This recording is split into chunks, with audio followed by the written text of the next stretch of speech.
يا أيها الذين آمنوا إذا نودي للصلاة من يوم الجمعة فاسعوا إلى ذكر الله وذروا البيع. إن الحمد لله نحمده ونستعينه ونستغفره ونعوذ بالله من شرور أنفسنا ومن سيئات أعمالنا. من يهده الله فلا مضل له ومن يضلله فلا هادي له، وأشهد أن لا إله إلا الله وحده لا شريك له، وأشهد أن محمدًا عبده ورسوله. يا أيها الذين آمنوا اتقوا الله حق تقاته ولا تموتن إلا وأنتم مسلمون. يا أيها الناس اتقوا ربكم الذي خلقكم من نفس واحدة وخلق منها زوجها وبث منهما رجالا كثيرا ونساء، واتقوا الله الذي تساءلون به والأرحام إن الله كان عليكم رقيبا. يا أيها الذين آمنوا اتقوا الله وقولوا قولا سديدا يصلح لكم أعمالكم ويغفر لكم ذنوبكم، ومن يطع الله ورسوله فقد فاز فوزا عظيما. أما بعد، فإن خير الحديث كتاب الله، وخير الهدي هدي محمد صلى الله عليه وسلم، وشر الأمور محدثاتها، وكل محدثة بدعة، وكل بدعة ضلالة، وكل ضلالة في النار. فقد قال الله تعالى في كلامه المجيد والفرقان الحميد: أعوذ بالله من الشيطان الرجيم.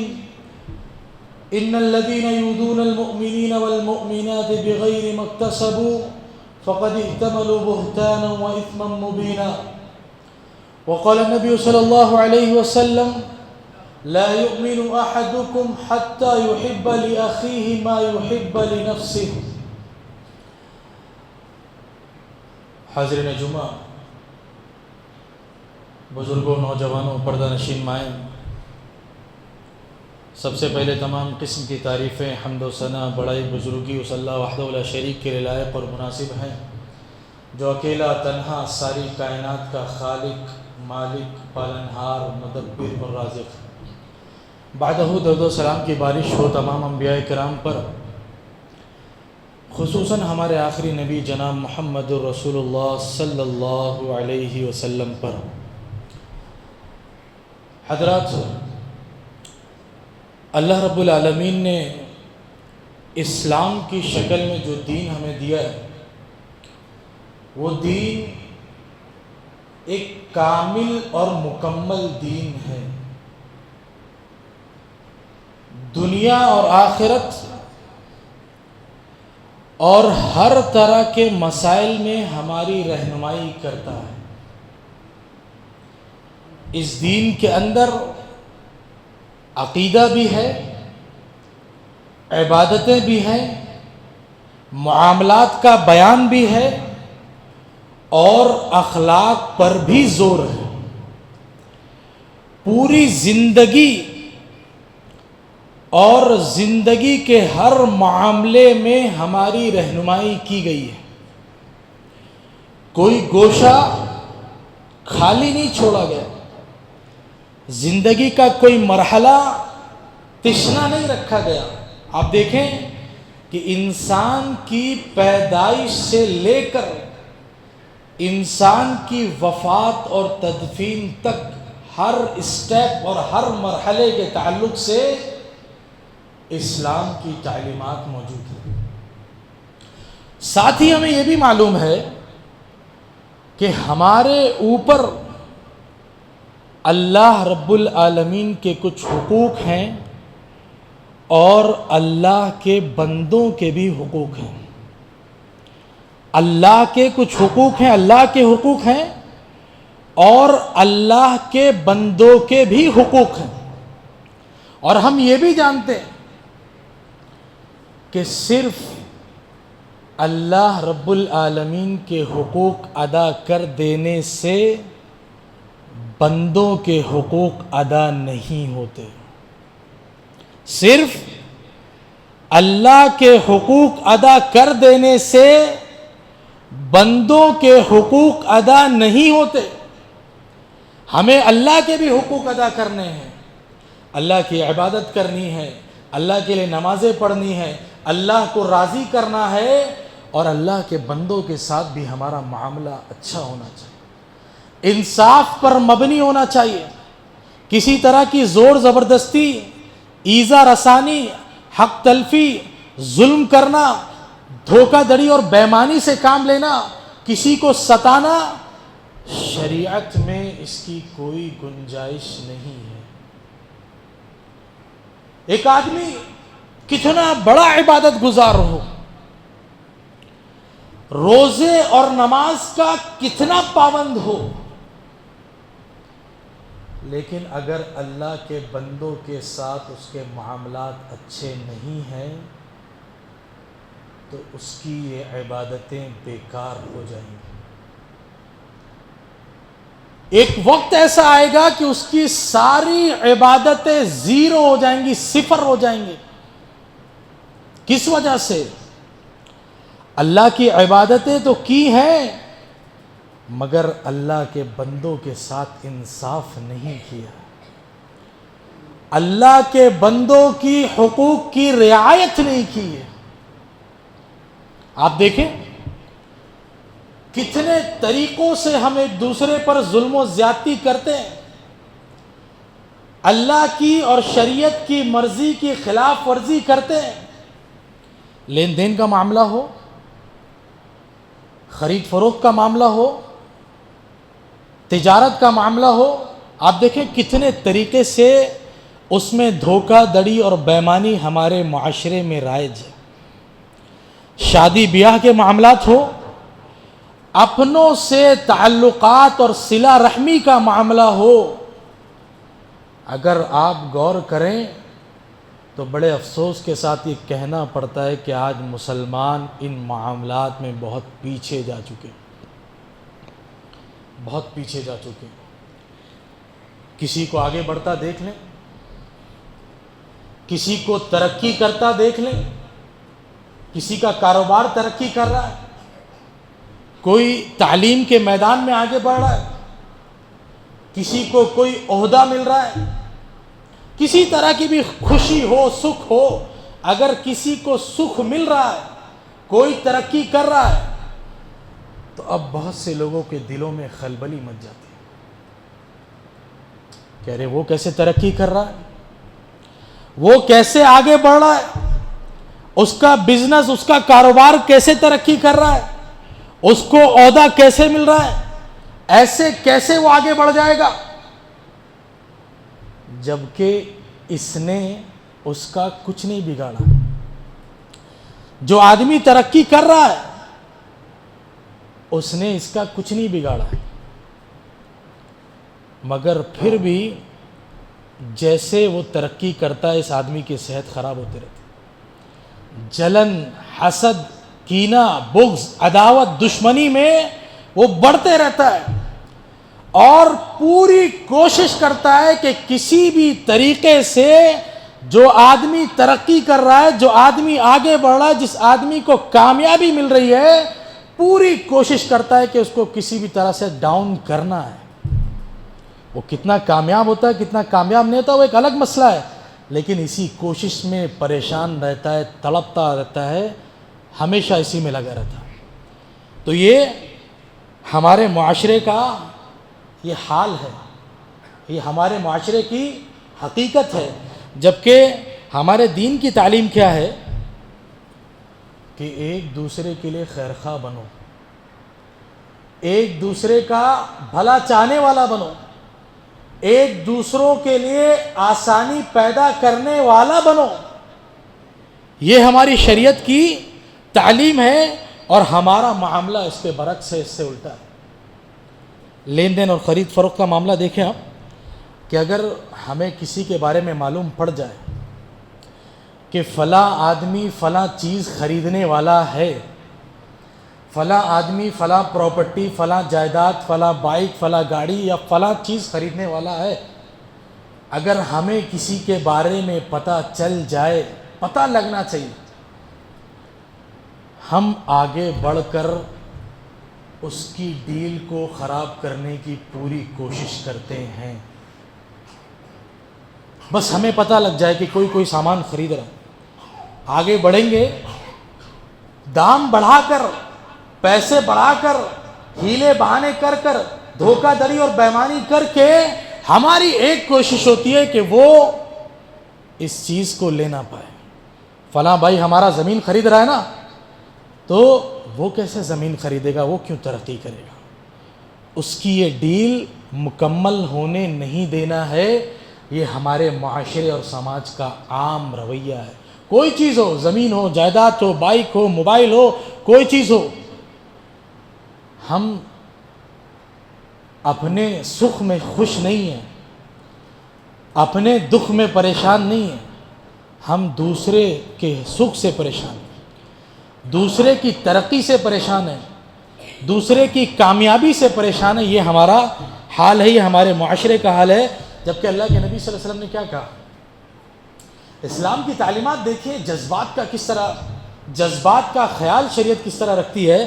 فرمایا نبی نے، لا یبیع احدکم علی بیع اخیہ ولا یخطب علی خطبۃ اخیہ، کہ تم میں سے کوئی اپنے بھائی کی بیع پر بیع نہ کرے، کوئی اپنے بھائی کی ڈیل پر ڈیل نہ کرے، کوئی اپنے بھائی کی خرید و فروخت پر خرید و فروخت نہ کرے۔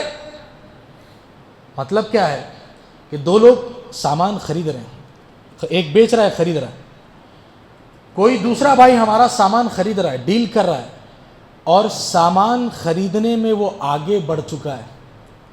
ایسا نہیں ہے کہ ابھی صرف ریٹ لگ رہا ہے، سامان خریدنے میں وہ آگے بڑھ چکا ہے، ریٹ لگانے سے بات آگے بڑھ چکی ہے، ڈیل ہونے والی ہے، ڈیل ہونے والی ہے۔ اب ہمارے لیے جائز نہیں کہ اس ڈیل پر جا کر ڈیل کریں۔ دو لوگوں کی اگر ڈیل ہونے والی ہے، قریب ہے، تو اس میں مداخلت کی شریعت نے اجازت نہیں دی کہ آپ جا کر اس بیع پر بیع کرو۔ کوئی زمین خرید رہا ہے، کوئی بائک خرید رہا ہے، ڈیل ہو چکی ہے، بات چیت ہو چکی ہے، بس پیمنٹ کرنا ہے یا کچھ تھوڑی سی فارمیلٹیز باقی ہے، اب ہم جا کر اس پر کہ بھائی کتنے کی بیچ رہے ہو، 15,000 کی، لاؤ 18 میں دیتا ہوں، مجھے دے دو۔ یہ ہوتا ہے نا ہمارے یہاں، 15 50 15 16 مجھے دے دو، میں دیتا ہوں زیادہ، میں بڑھ کے دیتا ہوں۔ تو شریعت کہتی ہے یہ جائز نہیں ہے، کتنا بھی آپ بڑھا کے دو، بیچنے والے کا بھی فائدہ ہے اور خریدنے والے کا کیا، دوسرے آدمی کو تکلیف پہنچ جائے، اس کو نہ ملے، بس یہ خوشی۔ تو شریعت اس کی اجازت نہیں دیتی ہے۔ اور آگے فرمایا وَلَا يَخْطُبْ عَلَى خِطْبَةِ أَخِيهِ، اور اپنے بھائی کے پیغام پر پیغام نہ بھیجو، شادی کے پیغام پر پیغام نہ بھیجو۔ کسی نے کسی کو رشتہ بھیجا ہے، کسی کے ہاں رشتہ بھیجا ہے، لڑکی کا ہو لڑکے کا ہو، بات چیت چل رہی ہے، ہو سکتا ہے بات چیت آگے بڑھ گئی ہو، کئی بار بات چیت آگے بڑھ کے تاریخ رکھنے کی بات آ جاتی ہے، کئی بار منگنی ہو جاتی ہے، اور لوگ پیچھے سے جا کے اپنا رشتہ بھیج دیتے ہیں اور رشتہ توڑوا دیتے ہیں۔ تو شریعت کیا کہتی ہے؟ وَلَا يَخْطُبْ عَلَى خِطْبَةِ أَخِيهِ، اگر کسی نے پیغام بھیجا ہوا پہلے سے، دو پارٹی کی، دو فریق کی بات چل رہی ہے اس رشتے پر، اب تیسرے فریق کے لیے جائز نہیں ہے کہ وہ جا کر اپنا رشتہ بھیجے، اپنے بھائی کا، اپنے بچے کا، کسی کا۔ یہ شریعت اس قدر ایک دوسرے کے جذبات کا خیال رکھتی ہے۔ اور ہمارے ہاں کیا ہوتا ہے کہ اپنے بھائی کا بچہ ہے، ہمارا بھانجا ہے، ہمارا بھتیجا ہے، اس کی کہیں اچھی جگہ شادی ہو رہی ہے، رشتہ لگ چکا ہے، بات چیت آگے بڑھ چکی ہے، لیکن ہمیں قبول نہیں ہے اس کی اچھائی۔ میرا بھانجا ہے، میرا بھتیجا ہے، میرا رشتہ دار ہے، اب جا کر اس رشتے کو توڑوانے کی کسی طرح سے کوشش کرتے ہیں، وہ کیسا بھی کرے، چاہے رشتہ بیچ کر یا جو رشتہ لگا ہوا ہے اس رشتے کے تعلق سے جھوٹ بول کر، اس کی خرابی بیان کر کے، اس کی برائی بیان کر کے وہ رشتہ ختم کرواتے ہیں۔ یہ ہمارے معاشرے کا حال ہے، جس معاشرے میں جس نبی نے یہ تعلیم دی ہے کہ اپنے بھائی کے بیع پر بیع نہ کرو اور اپنے بھائی کے پیغام پر پیغام نہ بھیجو. یہ سب کیا ہے؟ ان سب چیزوں سے معاشرے میں خرابیاں پیدا ہوتی ہیں, آپس میں دوریاں بڑھتی ہیں, عداوت, بغض اور دشمنی بڑھتی ہے. اس لیے شریعت نے ہر وہ چیز جس سے ایک مسلمان کو دوسرے مسلمان کو تکلیف پہنچ سکتی ہے, شریعت نے ہر اس راستے سے منع کیا ہے, ہر اس چیز سے ہمیں منع کیا ہے کہ وہ تمام راستے, وہ تمام چیزیں ہمارے لیے جائز نہیں ہے جس سے دوسرے مسلمان کو تکلیف پہنچے. یہ شریعت کی تعلیم. فرمایا رب کریم نے ان الذین یؤذون المؤمنین والمؤمنات بغیر ما اکتسبوا فقد احتملوا بہتانا واثما مبینا, کہ جو لوگ مومنوں کو مومنات کو تکلیف دیتے ہیں بغیر کسی جرم کے, تو وہ اپنے اوپر بہت بڑے گناہ کا بوجھ اٹھا رہے ہیں, بہت بڑے گناہ کا بوجھ اٹھا رہے ہیں. ہمارے دین نے تو ایک معیار دے دیا, ہمارے دین نے تو ایک کسوٹی بتا دی ہے, ہمارے دین نے ایک اصول بتا دیا ہے کہ اس اصول پر آپ کو رہنا ہے, اس معیار پر آپ کو چلنا ہے, اس کسوٹی پر آپ کو زندگی گزارنی ہے.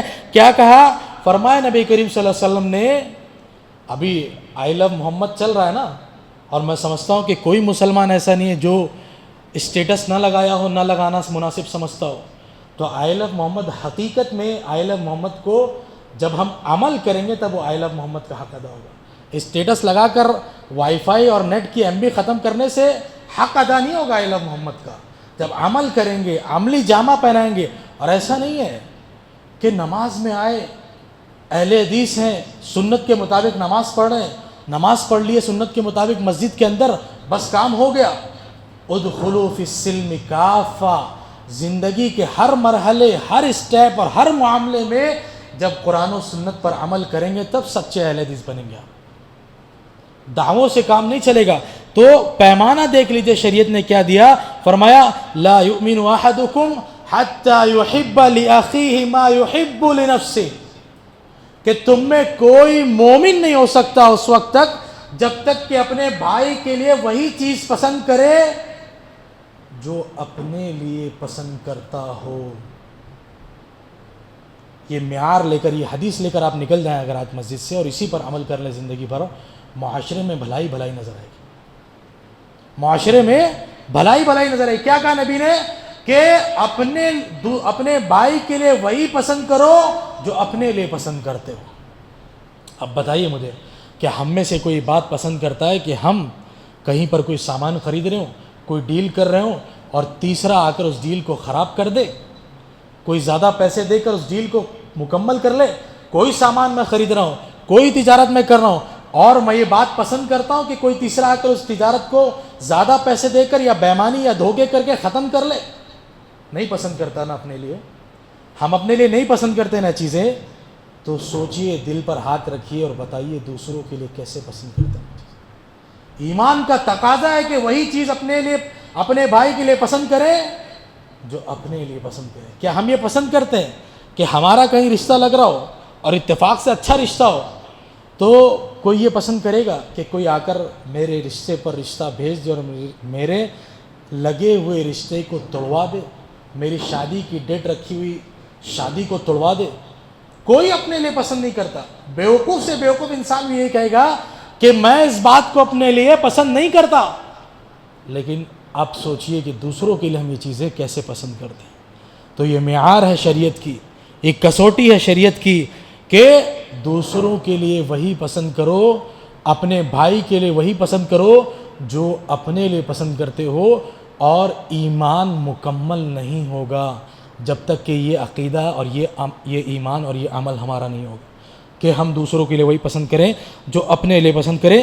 دین کی تعلیم کیا ہے؟ فرمایا الدین النصیحہ, کہ دین نام ہے خیر خواہی کا, خیر خواہی کا, بھلائی کا, ایک دوسرے کی مدد کرنے کا, ایک دوسرے کو فائدہ پہنچانے کا. اور خیر خواہی کتنی اہمیت رکھتی ہے آپ صحابہ کے عمل سے دیکھیں کہ صحابہ اللہ کے رسول سے پوچھتے ہیں کہ اللہ کے رسول خیر خواہی کس کے لیے؟ فرمایا للہ ولی رسول ولی کتاب ولی ائمتہ ولی عامتہ, کہ خیر خواہی اللہ کے لیے, اللہ کے رسولوں کے لیے, ائمہ کے لیے جو حکام ہیں, اللہ کی کتاب کے لیے, اور عام مسلمانوں کے لیے خیر خواہی, سب کے لیے خیر خواہی کرنا ہے. وہ الگ الگ مرحلے میں الگ الگ خیر خواہی ہے. اور یہ خیر خواہی کتنی اہم تھی آپ دیکھیں کہ صحابہ کرام اللہ کے نبی صلی اللہ علیہ وسلم سے بیعت کرتے تھے خیر خواہی کے لیے. اللہ کے نبی صلی اللہ علیہ وسلم سے بیعت کرتے تھے بھلائی کے لیے. کس بات کی بیعت؟ کہ میں دوسروں کے ساتھ بھلائی کروں گا, دوسروں کے ساتھ خیر خواہی کروں. آج ہم میں سے 5 لوگ کو بلا کر اگر قسم کھلوا دیا جائے کہ قسم کھاؤ آج سے دوسروں کو تکلیف نہیں دو گے, سب کے لیے خیر خواہی کرو, سب کے ساتھ بھلائی کرو گے, لوگ بھاگ جائیں گے, قسم نہیں کھائیں گے.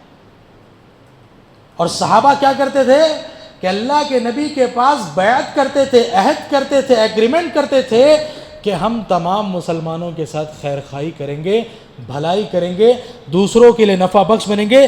جریر بن عبداللہ رضی اللہ عنہ فرماتے ہیں بایعت رسول اللہ صلی اللہ علیہ وسلم علی اقامت الصلاۃ و ایتاء الزکاۃ والنصح لکل مسلم, کہ میں نے اللہ کے نبی سے بیعت کی نماز قائم کرنے پر, زکوٰۃ ادا کرنے پر, والنصح لکل مسلم, اور تمام مسلمانوں کے ساتھ خیر خواہی کی بیعت کی. یہ صحابہ ایگریمنٹ کرتے تھے, بیعت کرتے تھے اللہ کے نبی صلی اللہ علیہ وسلم سے. ایک مسلمان اس طرح ہونا چاہیے. ایک مسلمان کیسا ہونا چاہیے؟ ایک مسلمان کی تعریف کیا ہے؟ ایک مسلمان کی پہچان کیا ہے؟ فرمایا نبی کریم صلی اللہ علیہ وسلم نے المسلم من سلم المسلمون من لسانہ و یدہ, کہ ایک مسلمان وہ ہے جس کے ہاتھ اور زبان سے دوسرا مسلمان محفوظ رہے. ایک مسلمان وہ ہے جس کے ہاتھ اور زبان سے دوسرا مسلمان محفوظ رہے. آج ہم دیکھیں کہ ہمارے ہاتھ اور زبان سے دوسرا مسلمان محفوظ ہے. ہم اپنی زبانوں اور اپنے ہاتھ سے دوسرے مسلمان کو محفوظ نہیں رکھ پا رہے. اپنے معاشرے کا, اپنے سماج کا جائزہ لیں. اللہ کے نبی کی حدیث کیا ہے کہ ایک مسلمان وہ ہے جو دوسرے مسلمان کو اپنے ہاتھ اور زبان سے بچا کر رکھے. آج ہماری زبانیں اپنوں کے خلاف چل رہی ہیں, آج ہمارا ہاتھ اپنوں کے خلاف اٹھ رہا ہے. چھوٹی چھوٹی بات پر ہمارے اسی شہر میں لوگ ایک دوسرے کو قتل کر دیں. چھوٹے چھوٹے معاملات پر, چھوٹی چھوٹی باتوں پر آپ اخبارات دیکھیے, سوشل میڈیا پہ نیوز دیکھیے, روزانہ کہیں نہ کہیں کوئی نہ کوئی قتل کے واردات ہمارے سامنے آ رہے ہیں. جبکہ نبی نے مسلمان کی تعریف کیا کی؟ ایک مسلمان وہ ہے جس کے ہاتھ اور زبان سے دوسرے مسلمان محفوظ رہے. میرے بھائیو, خیر خواہی کی تعلیم دی شریعت نے کہ مسلمان دوسروں کے لیے خیر خواہ ہونا چاہیے, نفع بخش ہونا چاہیے. اور خیر خواہی کی مثال, مسلمانوں کے ساتھ خیر خواہی کی مثال اس سے پہلے میں نے آپ کو سنائی, پھر سے ایک بار سنا دیتا ہوں کہ جریر بن عبداللہ رضی اللہ عنہ نے اپنے غلام کو گھوڑا لینے بھیجا. وہ گھوڑا لے کر آئے, 300 پر معاملہ طے ہوا, 300 درہم پر. جب گھوڑا لے کر آئے جریر بن عبداللہ کے پاس کہ 300 روپے میں ڈیل ہوئی, آپ اس کو پیسہ دے دیں, معاملہ پورا ہو جائے. جب صحابی نے اس گھوڑے کو دیکھا تو کیا کہا بیچنے والے سے کہ گھوڑا 300 درہم کا نہیں, 400 درہم کے لائق, 400 نہیں 500 کے لائق, 500 نہیں 600 درہم کے لائق. 300 درہم میں ڈیل ہوئی تھی, اس کا ریٹ بڑھاتے بڑھاتے 800 درہم پہ پہنچا دی. کیوں؟ کہتے ہیں کہ گھوڑا اچھا ہے, 800 درہم کے لائق. انہوں نے وہ گھوڑا جو 300 درہم میں ان کے غلام نے طے کیا تھا, ڈیل کی تھی, وہ گھوڑا 800 درہم میں خریدا. لوگوں نے پوچھا کہ ایسا کیوں, آپ نے ایسا کیوں کیا؟ آپ کو گھوڑا 300 درہم میں مل رہا ہے اور آپ 800 درہم میں اس کو خرید رہے ہیں. دنیا کے حساب سے تو یہ بہت خراب ڈیل ہے کہ 300 والا مال 800 میں خریدا جائے. تو صحابی رسول نے کیا کہا کہ میں نے اللہ کے رسول صلی اللہ علیہ وسلم سے بیعت کی ہے کہ میں تمام مسلمانوں کے ساتھ خیر خواہی کروں گا, بھلائی کروں گا. اور اس بندے کے ساتھ خیر خواہی کا تقاضا یہ تھا کہ اس کا جو جانور, جو گھوڑا تھا, وہ 300 درہم کے لائق نہیں تھا, 800 درہم کے لائق تھا, اس لیے میں نے اس کو 800 درہم میں خریدا. ہم اپنے معاشرے کا جائزہ لیں. ہم تو پہلی بات بنا بارگیننگ کے کوئی سامان خریدتے نہیں, کم کرانے کی ہمیشہ کوشش رکھتے. خیر وہ بہتر بھی ہے دنیاوی لحاظ سے. لیکن اگر ہمیں معلوم پڑ جائے کہ کوئی آدمی مجبوری میں کوئی سامان بیچ رہا ہے تو پھر ہم کیا کرتے ہیں؟ اس کی مجبوری کا پورا فائدہ اٹھاتے ہیں. خیر خواہی نہیں دیکھتے، ہم بھلائی نہیں دیکھتے، وہ سامان کی قیمت کتنی وہ نہیں دیکھتے. بس ہم جو بیچ میں لاتا ہے نا بروکر، جو بیچ میں لے کر آتا ہے کہ یہ فلاں آدمی فلاں سامان بیچ رہا ہے، فلاں آدمی گاڑی بیچ رہا ہے، اس کی امی کی طبیعت خراب ہے، اس کو گاڑی بیچ کر دوا علاج کرانا ہے، تو جو بروکر رہتا ہے نا وہی بتا دیتا ہے کہ ارے یار اس کو مجبوری ہے، یہ کم میں بیچ دے گا، تم لے لو. تو ہمارا سماج ایسا ہے کہ ہم دوسروں کی مجبوری کا فائدہ اٹھانے کی سوچتے ہیں، دوسروں کی خیر خواہی اور بھلائی ہمارے سامنے نہیں. تو میرے بھائیوں، اپنے گریبانوں میں جھانکیں، اللہ کا ڈر، اللہ کا خوف اپنے دلوں میں پیدا کریں، اور یاد رکھیں کہ جو بات میں نے شروع میں کہی کہ اللہ کے حقوق ادا کر دینے سے مسائل حل نہیں ہوں گے. اگر اللہ کے بندوں کے ساتھ ہمارے معاملات اچھے نہیں ہیں تو کل قیامت کے روز ہماری یہ جو عبادتیں، جن عبادتوں کے لیے ہم آج دنیا میں خوب محنت کر رہے ہیں، خوب اپنے آپ کو تھکا رہے ہیں، پیسہ خرچ کر رہے ہیں، حج پر جا رہے ہیں، عمرے پر جا رہے ہیں، زکوٰۃ ادا کر رہے ہیں، صدقات ادا کر رہے ہیں، سب کچھ کر رہے ہیں، راتوں کو اٹھ رہے ہیں، نمازیں پڑھ رہے ہیں، فجر پڑھ رہے ہیں، تہجد پڑھ رہے ہیں. اگر بندوں کے ساتھ ہمارے معاملات اچھے نہیں ہیں، بندوں کے حقوق کی رعایت نہیں کی ہے، بندوں کے حق کو مارا ہے، بندوں پر ظلم کیا ہے، تو کل قیامت کے روز یہ عبادتیں ہماری برباد ہو جائیں گی، خراب ہو جائیں گی. ایک حدیث سنا کر اپنی بات ختم کرتا ہوں. مشہور حدیث مفلس. اللہ کے رسول صلی اللہ علیہ وسلم نے صحابہ سے پوچھا کہ اتدرون ما المفلس، کہ تم لوگ جانتے ہو کہ ہم میں مفلس کون ہے؟ صحابہ نے کہا کہ اللہ کے نبی صلی اللہ علیہ وسلم، مفلس ہمارے درمیان وہی ہے جو غریب ہے، محتاج ہے. اللہ کے رسول نے کہا نہیں، میری امت کا مفلس وہ نہیں ہے جس کے پاس دینار اور درہم نہیں ہے. میری امت کا مفلس وہ ہے جو قیامت کے روز اس حال میں آئے گا، یأتی وقد شتم ھذا وأکل مال ھذا وسفک دم ھذا. قیامت کے روز میری امت کا مفلس وہ ہوگا جس نے دنیا میں عبادتیں، نمازیں پڑھی ہیں، روزے رکھے ہیں، حج کیا ہے، زکوٰۃ ادا کی ہے، تلاوتیں کی ہیں، نیکیاں کی ہیں، مگر ان کے ساتھ کیا کیا؟ اپنے بھائی کو مارا، اپنے بھائی پر ظلم کیا، اپنے بھائی کا مال ناحق کھا لیا، اپنے بھائی کو گالی دی، اپنے بھائی پر الزام لگایا. تو یہ جو اس نے عبادتیں کی، مگر عبادتوں کے ساتھ جو حقوق العباد کی، بندوں کے حقوق کی جو دھجیاں اڑائیں، اس کی وجہ سے کل قیامت کے روز اس کی نیکیاں اس کے کام نہیں آئیں گی. اور ہوگا کیا؟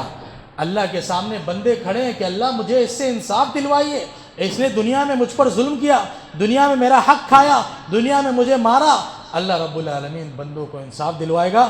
اللہ کے ہاں ظلم نہیں ہے، اللہ کے ہاں دیر ہے پر اندھیر نہیں ہے. وہ بندے کھڑے ہیں لائن میں، یہ بندہ جس نے نیکیاں کی ہیں دنیا میں، اس کی نیکیاں اٹھا کر اس بندے کو دی جائے. ہماری نیکیاں ہم نے جن پر ظلم کیا ان کو دی جائیں گی. اور جب ہماری نیکیاں ختم ہو جائیں گی، لوگ لائن میں کھڑے ہیں ابھی باقی حساب لینے. آدمی جب دنیا میں ظلم کرتا ہے تو ایک آدمی پر ظلم نہیں کرتا ہے، بے شمار لوگوں پر ظلم کرتا ہے، بے شمار لوگوں کا حق مارتا ہے، بے شمار لوگوں پر الزام لگاتا ہے، بے شمار لوگوں کو تکلیفیں دیتا ہے. تو جو لائن میں کھڑے ہیں نا، وہ سب کو حساب دینا ہے. جب اس کی نیکیاں اٹھا کر دے دی جائیں گی بندوں کو اور نیکیاں ختم ہو جائیں گی، ابھی حساب مانگنے والے باقی ہیں، تو کیا کیا جائے گا؟ ادھر بینک بیلنس نہیں ہے کہ آپ نے دنیا میں اپنے بہن کے میراث کا حق مارا تو کل قیامت کے روز وہ بینک بیلنس ہمارے کام آئے گا، نہیں آئے گا. دنیا میں جس کا آپ نے حق مارا وہ دنیا میں ختم ہو جائے گا. پھر اللہ تعالیٰ کیا کرے گا؟ جب نیکیاں ختم ہو جائیں گی، دوسرے کو دینے کے لیے کچھ بچا نہیں ہے، تو دوسروں کی برائیاں، دوسروں کے گناہوں کو اٹھا کر اس بندے کے اوپر ڈال دیا جائے گا. اور جب بندوں کے گناہ اس کے اوپر اٹھا کے ڈال دیے جائیں گے، نیکیاں تو پہلے ہی اس کی ختم ہو گئی، تو جب اس کے پاس کچھ بچے گا نہیں، نیکیاں بچیں گی نہیں، تو نتیجہ کیا ہوگا؟ آخر میں اٹھا کر اس بندے کو جہنم کے اندر ڈال دے گا. دنیا میں نیکیاں کی، دنیا میں عبادتیں کی، دنیا میں روزے رکھے، نماز پڑھی، لیکن بندوں کے حقوق کے ساتھ بندوں کے حقوق کی رعایت نہیں کی، بندوں کو تکلیفیں دی، بندوں کو پریشان کیا، تو اللہ تعالیٰ بندوں کو کل قیامت کے روز ان کا پورا حساب دلوائے گا. میرے بھائیوں، اس بات کو یاد رکھیں، ہم کتنے عبادت گزار بن جائیں، اگر بندوں کے حقوق ہم ادا نہیں کر رہے، بندوں کے ساتھ معاملات ہمارے اچھے نہیں ہیں، تو ساری عبادتیں ہماری بیکار ہو جائیں گی۔